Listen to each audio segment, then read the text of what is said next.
Right, so a little over a week ago, I did a video concerning the use of boundary changes the Tories have pushed through to try and skew things in their own electoral favour, trying to rig things as they become more and more unpopular. Also now being used by acolytes of Keir Starmer as cover to push around remaining left-wing Labour MPs. I previously covered the fact that black Left MP Belrabiro Addy had been shunted out of her Streatham seat ahead of the next election to make way for the choice of new constituency for two white Starmerites in Steve Reid and Sarah Jones, both shadow ministers. But this was then followed up by news of a similar nature going on up in the Wirral Peninsula in the northeast, where the four constituencies there were being reduced to three due to constituency boundary changes, and the seat being abolished is that of Labour right-winger Alison McGovern, the chair of right-wing faction Progressive Britain, formerly called Progress, but they stand for anything but. Her Wirral South seat is going, but as she intends to stand as an MP for a bit longer yet, and as somebody from Starmer's kind of faction, it has set up, as we've seen elsewhere, a runoff between two MPs competing for the same seat in McGovern and left-wing Birkenhead MP Mick Whitley, a right-winger versus a left-winger. McGovern has justified this because she happens to live in Bebington, which, under the boundary changes happening, will now become part of Birkenhead constituency. And this is despite the MP for neighbouring Wirral West, Margaret Greenwood, stepping down at the next election, leaving a Wirral constituency without a Labour candidate at this moment in time. Adding to the suspicion something dodgy was afoot, though, was the news shortly after Greenwood's announcement that her CLP was being suspended, and we still don't know why that is. Though knowing Starmer, it is widely speculated it is so a loyalist can be parachuted in there. But why not just offer it to McGovern then?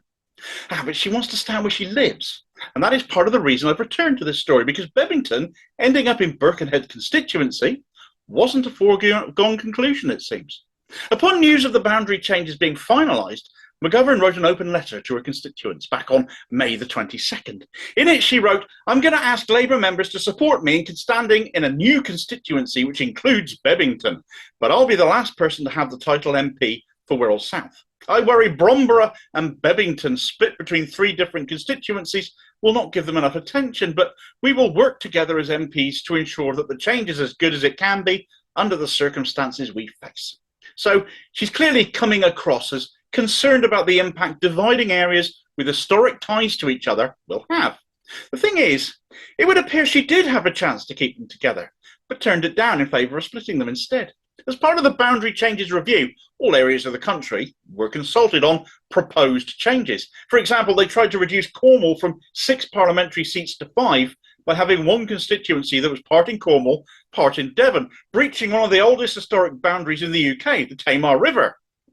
Well, there was hell up, as you can imagine, lumping us in with people who make their cream teas upside down. Sacrilege. Anyway, a similar alternative vision for the Wirral Peninsula changes was put forward too, it seems, and the Wirral Labour Socialist Twitter account has tweeted out today about the alternative that was put forward.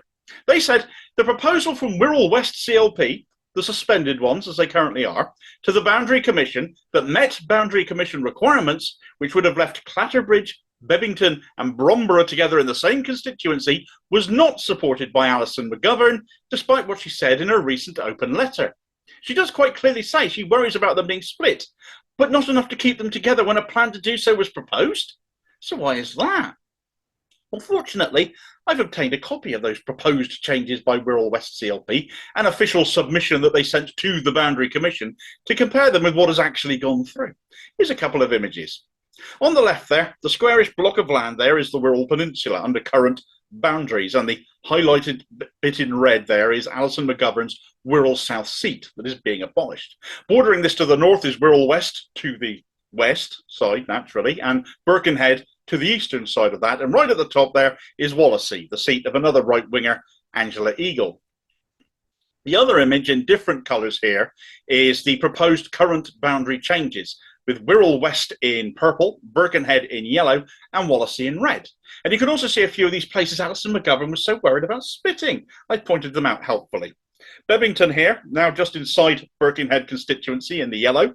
Bromborough here in the greenish area being the new constituency of Bromborough and Ellesmere Port, where Labour MP Justin Madders is standing, and Clatterbridge is roughly here in the suspended patch of Wirral West CLP in the purple.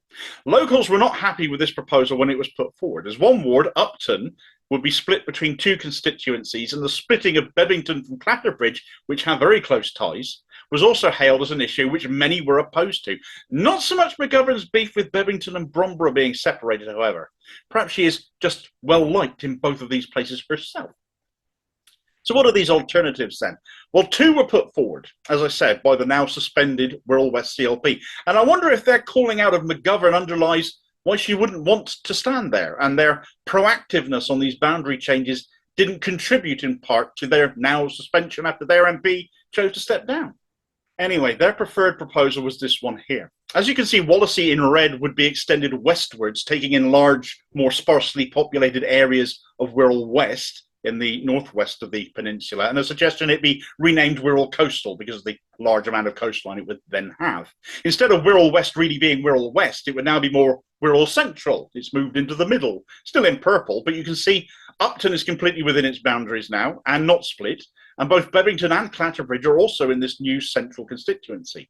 Birkenhead gains Seacombe from Wallasey instead of Bebington, which would mean the historic docks area of the peninsula would all be inside one constituency. This plan also makes more sense from an ecological perspective, as much of the peninsula's green belt would also all be contained in one constituency, and much of the coastal visitor traffic would be contained in one constituency as well, simplifying administration of all of those assets, and just as importantly, all the main historic population links between towns and villages, which are so important to the people living on that peninsula, would be kept.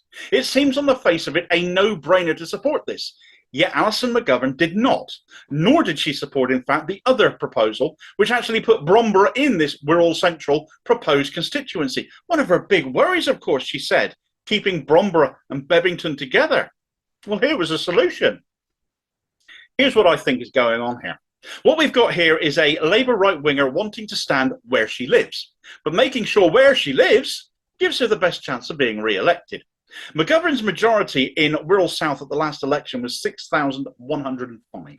Margaret Greenwood's majority in Wirral West was 3,003. So between the two, things look relatively marginal electorally, although Labour, you would expect to hold this new constituency.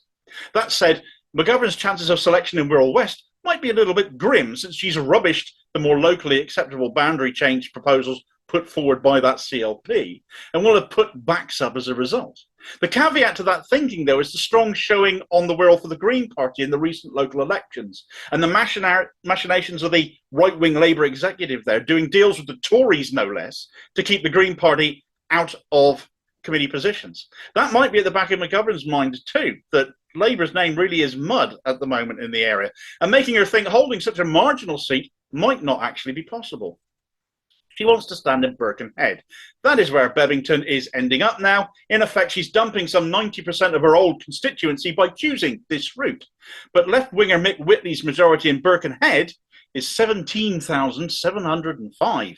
So let's not pretend this is anything other than wanting a safe seat for Alison McGovern, and a refusal to consider alternative boundary plans keeping places closely connected together is just paying lip service, when actually staying on the parliamentary gravy train is what's driving her here. When the numbers in Birkenhead must be making her eyes light up. By suspending Wirral West, potential troublemakers making a noise over boundary changes have been silenced, and McGovern can also justify not standing there for the same reason, that it is suspended. I think Mick Whitley of the Socialist Campaign Group is in big trouble. Watch them do a Jamie Driscoll on him and decide he isn't suitable for once having breathed the same air as somebody whose cousin once attended a meeting of Jewish Voice for Labour or something along those lines. McGovern will need an edge somehow, and I can't see how she'd have one in a fair contest. If she ousts Whitley, Birkenhead need to oust Labour. She might not be a household name amongst Labour MPs particularly, but she's got huge clout amongst the right-wing factions behind the scenes of the Parliamentary Labour Party, as Chair of Progress, or whatever it chooses to call itself now. If she gets the Birkenhead nomination, expect Wirral West CLP to, I expect, have its suspension immediately lifted so a parachute candidate can then take Greenwood's place. Whitley, being a lefty, should he be in a position to stand there instead, should he wish to, would never pass muster, of course, as we repeatedly see happen. Not the right sort of candidate, not a good enough candidate, not quality enough. All those miserable right-wing excuses we see in the media rounds. We've seen enough of these things now being stitched up. It's not far-fetched to see this all playing out as I've described it. And after you've liked, shared and subscribed to the channel, a stone chip in the shoe of Team Keith & Co. as I am, full of content making them pull faces and walk funny, you can catch up on the background of all of this. A bit more about Whitley himself too, which I haven't gone over here. Hundreds of other videos besides that too, and I'll catch you on the next video, I hope. Cheers, folks.